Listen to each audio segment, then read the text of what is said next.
We're here today with Kristen Sakaki, or as her team calls her, KSAK. So Kristen just made it to the Canada West honors list yesterday. Congratulations on that. Thank you. And congratulations on the big win this past Saturday. Thank you so much. So how would you describe how things have gone for you this season? Yeah, I'd say the season has been like a really cool. We started off going to California in preseason, got to play some really good schools down there. So I'd say that kind of started us off on a good note. And then, yeah, season has been good. We've learned lots, we've grown. And I'd say, yeah, it's been a lot of fun. Mm-hmm. So last year you won the Canada West Championships on your home field. Yes. It's amazing. So cool. And you get to try and do that again this year. What are your thoughts? Yeah, last year was so exciting to win it all really on the field, or the Canada West Championship, and to get to do it again on our home field, that would just be like amazing, like because like in front of our fans on our home pitch, there's just no better feeling really. So I'm really excited for this year. And what's your mindset as you get into the game? I'd say really it's just to give her all. Like we have really nothing to lose, like only the next game matters. So yeah, I'm just super excited to just go out there with my girls and just give her all. And who is your motivation personally? I'd say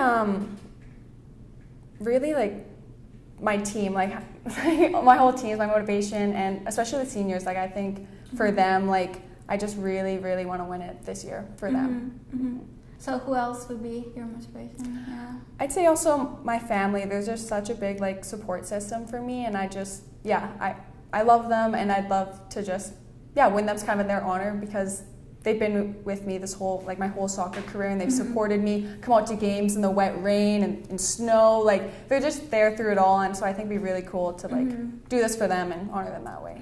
Yeah.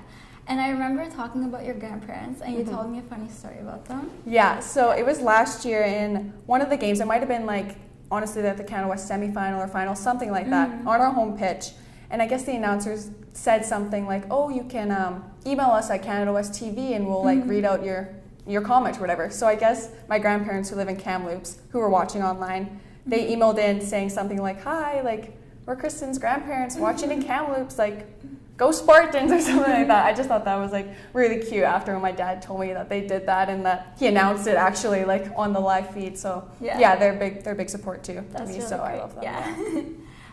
So I guess let's go back to the beginning. How did you get into soccer in the first place? Yeah, I'd say my family were, like I have an older brother, he was into soccer, he was into hockey, and my parents knew they wanted to put me into sport. So I guess, pretty cool they put me into soccer, because here I am now like almost 20 years later playing. Well, not 20, I was 5 when they put me in it. But yeah, I think my dad played soccer, and he just came from like a sports family. Like my grandpa still plays hockey and slow pitch, and he's like 70. So sport's been a big part, I think, of my family. Yeah, it runs in the family. Yeah, it runs in the family, yes.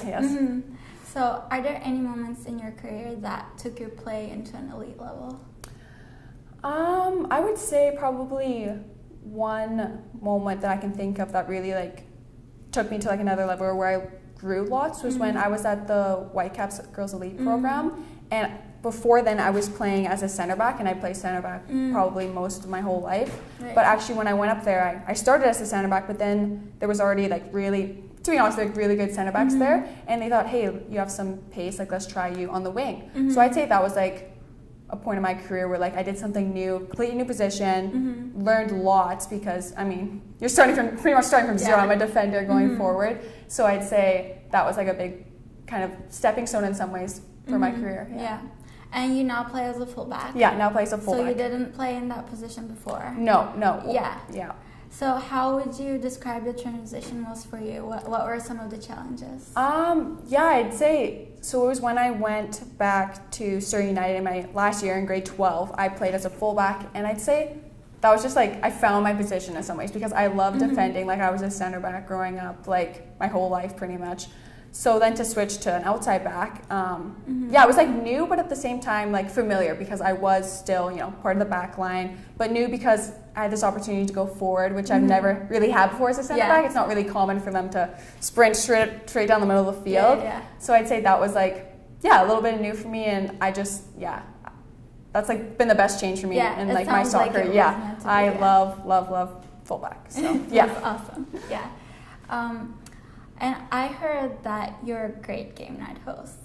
But I also heard that you're pretty competitive at Mario Kart. Yes.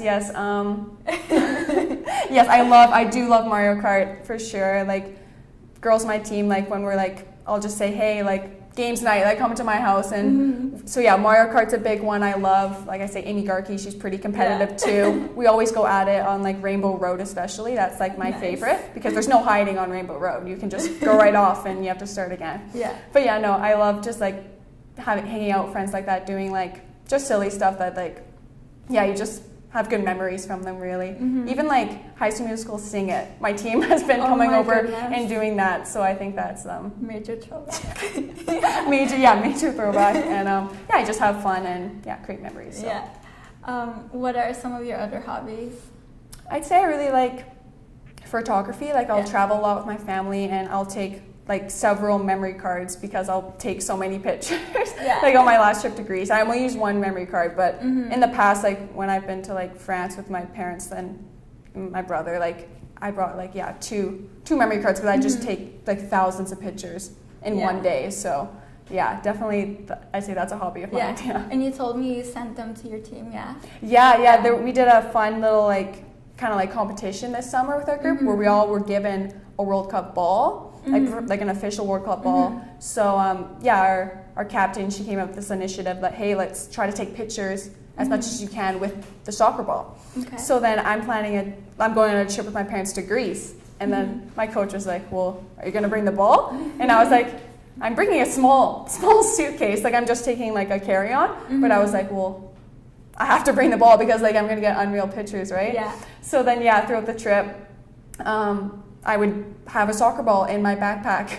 Like, it would be really, really funny. And like, I'd like juggle it a couple times, take some videos, take some pictures in front of like the Acropolis in Athens. So I couldn't like bring it up there officially. Like we had a tour guide and she's like, oh, you can't take out, like there's no logos, like they'll take it away from you. So I was like, oh no, like I really want to take it out. But yeah, I like found ways to just take pictures along my travels. So that was a lot of fun, and I think the team liked it. Yeah, that's awesome.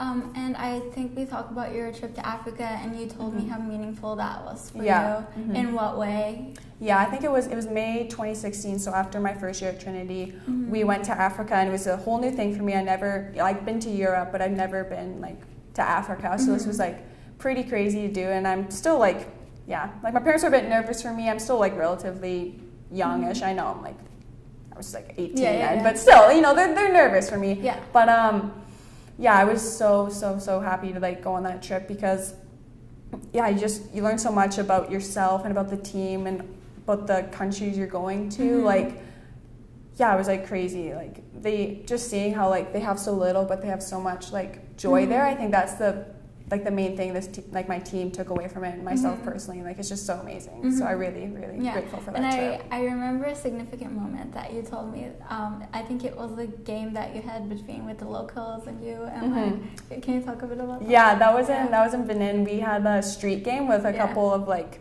the local men around there, so I thought they were going to be like boys, like maybe like 60, but no, they were like older, they were like 25. And I remember going out there, and I think the game had already started, and they had like little like almost like little tiny nets set up, and literally right in the middle of the street, and I'm like, wow. So then I go in, I get subbed in, and I'm chasing after a ball, and I just remember getting absolutely like thrown to the ground, and I like kind of landed weird because it's like a hard different surface, and I was like, did I just break my wrist? I didn't actually, but I was just like, whoa, like, no, it was a lot of fun. And I even remember this one guy, like, we were like really like battling each other throughout the game. And then we like shook hands after, and I kind of we both had a little acknowledgement, like, good battle. So that was a super fun game. I bet it was a lot different than your battles. Very different, but very, very cool. And how would you describe the team dynamic this year? How did like Africa bond you guys together, and how are you guys still holding on to that this year?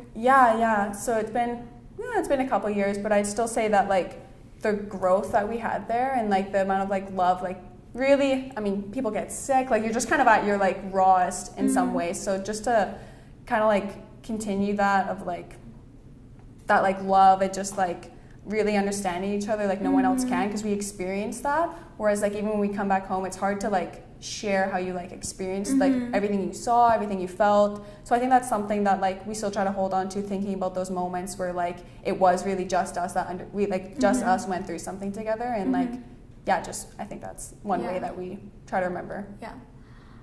And what do you want to achieve by the end of this year? What's the goal for the Final Four?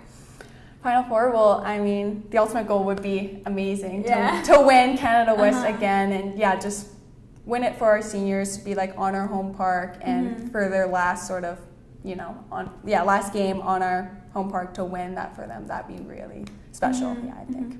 So as you get to host the Final Four this weekend, what is the message that you want to give to the Spartan faithful and fans?